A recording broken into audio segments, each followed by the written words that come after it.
ಔರಂಗಾಬಾದ್ ವಿಚಾರಕ್ಕೆ ಸಂಬಂಧಪಟ್ಟಂಗೆ ಅದರಲ್ಲೂ ಔರಂಗಜೇಬನ ಏನು ಸಮಾಧಿ ಇದೆಯಲ್ಲ, ಸಮಾಧಿ ವಿಚಾರಕ್ಕೆ ಸಂಬಂಧಪಟ್ಟಂಗೆ, ಯಾಕಂದರೆ ಕೆಲ ನಾಯಕರು ಈಗಾಗಲೇ ಹೇಳ್ತಾ ಇದ್ದಾರೆ ಅತಿಯಾಗಿ ವೈಭವೀಕರಿಸ್ತಾ ಇದ್ದೀರಿ, ಹೇಳದೆ ಕೇಳದೆ ಅದನ್ನು ಕಿತ್ತು ಹಾಕ್ತೀವಿ ಅಂತ. ಅಲ್ಲಿಂದ ಹಿಂಸಾಚಾರ ಕೂಡ ಶುರುವಾಗಿದೆ. ನಾಗಪುರ ನಗರದ ಹಲವೆಡೆ ಶಾಲೆಗಳಿಗೆ ರಜೆಯನ್ನು ಕೂಡ ಘೋಷಣೆ ಮಾಡಲಾಗಿದೆ. ನಿಮಗೆ ಗೊತ್ತಿದೆ ಔರಂಗಾಬಾದ್ ವಿಚಾರಕ್ಕೆ ಸಂಬಂಧಪಟ್ಟಂಗೆ, ಔರಂಗಜೇಬನ ವಿಚಾರಕ್ಕೆ ಸಂಬಂಧಪಟ್ಟಂಗೆ ಈ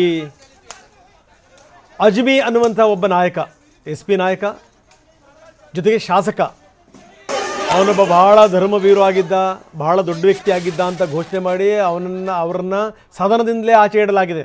ಕಲಾಪಕ್ಕೆ ಅವರು ಪಾಲ್ಗೊಳ್ಳಂಗಿಲ್ಲ. ನಿನ್ನೆ ಕಣ್ಣೀರು ಹಾಕಿ ನಾನು ಹೇಳಿದ್ದೇ ತಪ್ಪಾಯಿತು ಅನ್ನೋ ಧಾಟಿನಲ್ಲೂ ಕೂಡ ಅವರು ಮಾತಾಡಿದ್ದಾರೆ. ಅಂಥದ್ರಲ್ಲಿ ಈಗ ಈ ವಿಚಾರಕ್ಕೆ ಸಂಬಂಧಪಟ್ಟಂಗೆ, ಔರಂಗಜೇಬ್ ಸಮಾಧಿ ವಿಚಾರಕ್ಕೆ ಸಂಬಂಧಪಟ್ಟಂಗೆ ಗಲಾಟೆ ಶುರುವಾಗಿದೆ.